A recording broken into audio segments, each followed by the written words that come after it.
This is part 3. Hindi ko na gusto ko na tigilan. Sana hindi na lang ako pumunta doon. Para If you want to do this, you need Milo and gatas and water. Parang nakikita mo I mean water. kababayan sa school ninyo, parang ganun. May mga boyfriend sila. So parang mapagaya ka rin doon.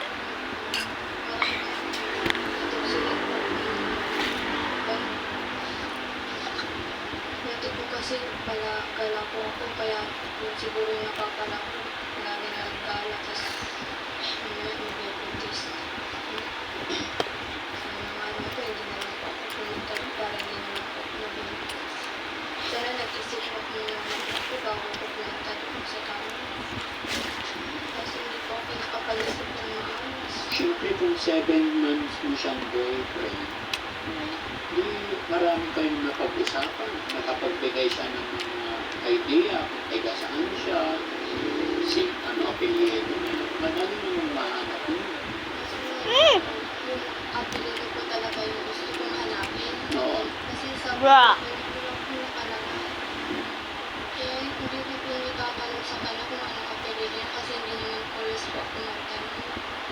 Sa loob ng 7 months, boyfriend mo, di mo alam kung ano apelyido mo. Hindi ko po sinabi sa akin. Hindi ko na po alam kung gano'n. Kung magbubuntis pa nga po ako, iniisipan ko talagang palaglag yung bata kasi ayaw ko magbuntis. Kasi siya matanong sa ako na ano po ako. Kasi hindi naman po ako madalas lumabas ng bahay kasi sinasabi na sa akin ba't ka nabuntis, sabi ko. Kaya yun po yung iniisip ko kasi kaya gusto ko pong ipalaglag. Oo. Pero hindi po kasi nalaglag eh. Sabi ko kasi isipin mo yung bata, sabi niya po kasi kawawa yung bata na po ipapalaglag. Sabi ko kasi. Sino nagsabi sa'yo? Tama. Pinanitigan ko na lang po kayo na yan. Tulad po yung mga nagsasabi sa akin na nabuntis po ako ng mga Yung sinasabihan ka sa school.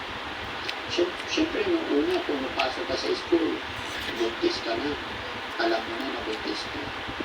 hindi ko po alam sa iba na pagtingin ko po sa kanila parang ako po kasi natutulog eh. Ikaw yan?